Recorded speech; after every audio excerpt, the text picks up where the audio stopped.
তিলোত্তমার রক্ত চোখ সবার চোখের আগুন হোক, একদম গোটা রাজ্যবাসীর, গোটা দেশবাসীর, গোটা পৃথিবীবাসীর বোধহয় এইটাই এই মুহূর্তে একমাত্র কামনা। এই মুহূর্তে আমি দাঁড়িয়ে রয়েছি বুক ফেয়ারে 508 নম্বর স্টলে, ডিওয়াইএফআই এর যে পাবলিকেশন যুব শক্তির স্টলে। একটু কথা বলবো, আমার সঙ্গে রয়েছেন কমরেড আকাশ, ওনার সঙ্গে কথা বলবো। 13 বছর ক্ষমতায় নেই বামফ্রন্ট সরকার, তারপরেও এত বড় পরিকাঠামো করে বই বিক্রি হচ্ছে, যেখানে 8000 স্কুল ইতিমধ্যেই বন্ধ করে দেওয়ার কথা হয়ে গেছে। গতকালও আমরা দেখেছি কিভাবে রাজ্যে আগুন জ্বলেছে। ঠিক এরকম একটা পরিস্থিতিতে দাঁড়িয়ে এটা কি একটা বিকল্প পড়াশোনার বা ব্যাকআপ কাঠামো, পরিকাঠামো হয়ে উঠতে পারে এই যুব শক্তি স্টল? দেখুন, প্রথম কথা, যদি আপনি শিক্ষা ব্যবস্থার কথা বলেন, শিক্ষা ব্যবস্থা এবং সেটার সিস্টেম কিন্তু সম্পূর্ণ আলাদা একটা বিষয়। বই মেলা, বই পড়া, নিজেকে বই মানুষ কেন পড়ে, বা বই নিজেকে সমৃদ্ধ করার জন্য, আরো নলেজের জন্য, ডেফিনেটলি সেই এডুকেশনটাও একটা মানুষের জীবনে প্রয়োজন যেমন, কিন্তু শিক্ষা ব্যবস্থা ভেঙে পড়ার বিকল্প এটাকে কখনোই ভাবা যায় না। তার কারণ শিক্ষা ব্যবস্থা যদি ভেঙে পড়ে তাহলে শিক্ষা ব্যবস্থার উপর দাঁড়িয়েই কিন্তু এত কিছু।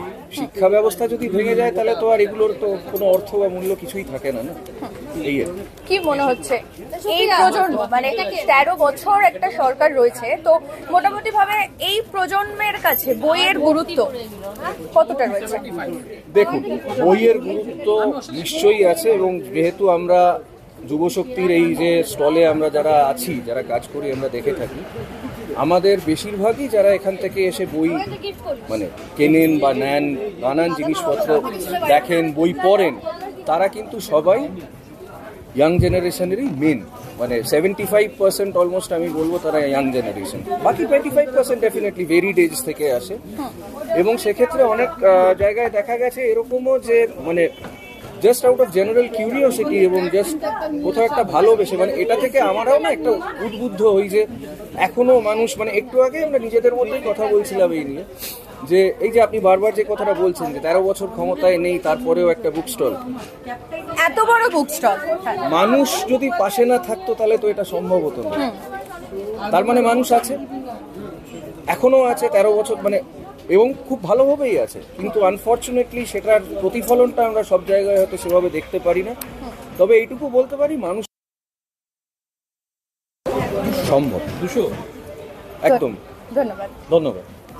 দেখতেই পাচ্ছেন যে ইতিমধ্যে কিন্তু কেনাকাটা শুরু হয়ে গেছে, কারণ অসংখ্য মানুষ ভিড় জমিয়েছেন যুব শক্তির স্টলে।